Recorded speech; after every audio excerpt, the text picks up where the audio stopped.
থেকে সরাইয়া দিল। এটা কে দিছে? আল্লাহ।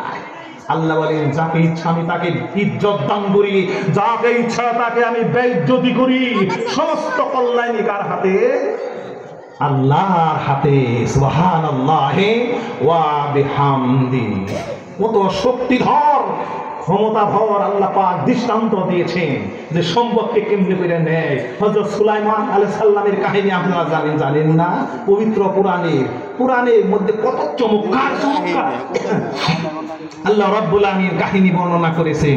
হযরত সুলাইমান এই রকমের ক্ষমতাধর ছিলেন যে তার ওই রকমের ক্ষমতা পৃথিবীর কোন রাজা বাদশাকে আল্লাহ রাব্বুল আলামিন দেন নাই। হযরত সুলাইমান আলাইহিস সালাম আল্লাহর কাছে ফরিয়াদ করেছিলেন, রাব্বি হাবলি মুলকান লা ইয়ামবাগি লিআহাদিন মিন বাদি। আল্লাহ তুমি আমাকে এমন রাজত্ব দাও, আমাকে তুমি এমন ক্ষমতা দাও যে আমার পরে যেন আমার মতো রাজত্ব এই পৃথিবীর বুকে আর কেউ না পায়। সুবহানাল্লাহি ওয়া বিহামদি। আল্লাহ তার দোয়া কবুল করছেন। কি রকমের?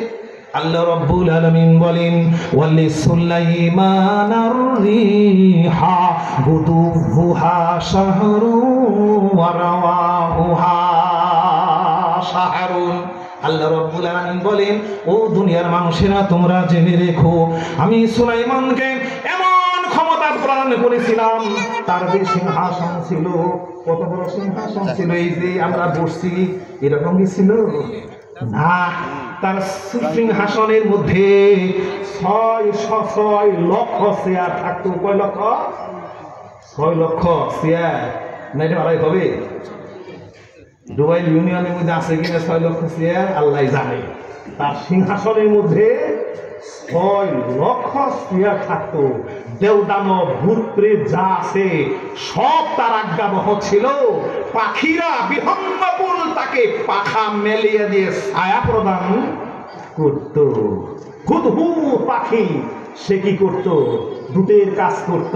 তাকে আল্লাহ এমন ক্ষমতা দিয়েছিল যে মাটির অভ্যন্তরে যত দূর মানে এইভাবে শুকনার মধ্যে যতটুক দৃষ্টি যায় মাটির নিচেও সে ততটুক দেখতো। আব্দুল ইবনে আব্বাস রাদিয়াল্লাহু তাআলা আনহু জিজ্ঞাসা করা হলো যে তাইলে হুদহুদ পাখি আবার জালের মধ্যে পেঁচায় মরে কে? শিকারির জালে।